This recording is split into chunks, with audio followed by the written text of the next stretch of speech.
Why do you think some business leaders stumble in making decisions? What do business leaders need to make better decisions? Should they be approaching decisions differently? One of the things that we talk about a lot is data-driven business, data-driven strategy, data-driven marketing. And what that means, and this is where a lot of business folks do stumble, is that you are data-driven when you are using data as the highest priority decisioning factor when you're making a decision.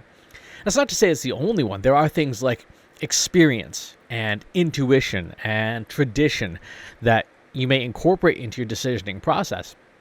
But very often, the whole reason for people focusing on data-driven decisioning is that they don't trust those things, right? You don't necessarily trust your intuition because your intuition may be substantially biased. You don't trust tradition, or this is the way we've always done it, because the way you've always done it may not apply to the world or the decision that you're trying to make now. Experience, the same is true there, where your past experiences may not reflect the present. Nowhere is this more true than now, and really any time after April 1st of 2020, when the pandemic was really in full swing, and the world that we knew, the world that we had experience around, even the world that we had data around, is gone. It's gone, and it's never coming back. We know that from things like the Great Resignation. The pandemic spurred this massive dislocation in employment and got a whole bunch of people thinking about, well, maybe there's something else I want to do with my life. And the employment market certainly shows that. So, data-driven decision-making is probably the most straightforward path for a lot of business leaders to take. However, they're not doing it because they're stuck in their old ways. They're stuck in their old habits. When we consider a decision that we're trying to make as business leaders, very often there's ego involved, right? You may look at the data around a series of projects that you're doing, and you may say, well, this project is underperforming, but it's your pet project. It's the thing that you love, and so you keep it even though the data says it's not worth it. So in order to become a data-driven decisioning organization, you have to be willing to make decisions based on the data that you have, whether or not you like those decisions. I remember at one point I was doing this one particular marketing campaign.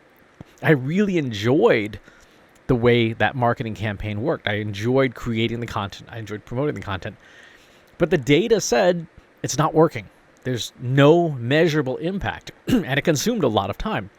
And so to be true to the process of being data-driven in my decision-making, I had to put that project on pause, right? You have to kill your sacred cows if the data suggests that, or the data just outright tells you it's not working.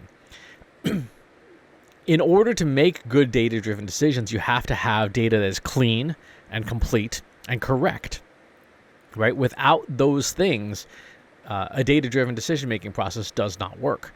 So leaders need to have data that they can trust, that is reliable, that is correct and complete, and answers the questions being asked of it, if they want to do data-driven decisioning properly. The challenge is, particularly in marketing, that data may not always be clean or complete or correct. Everybody and their cousin who's ever had a website form has gotten that submission, test@test.com, and we know that that's not correct. So part of the challenges with data-driven decision-making is making sure your data is clean.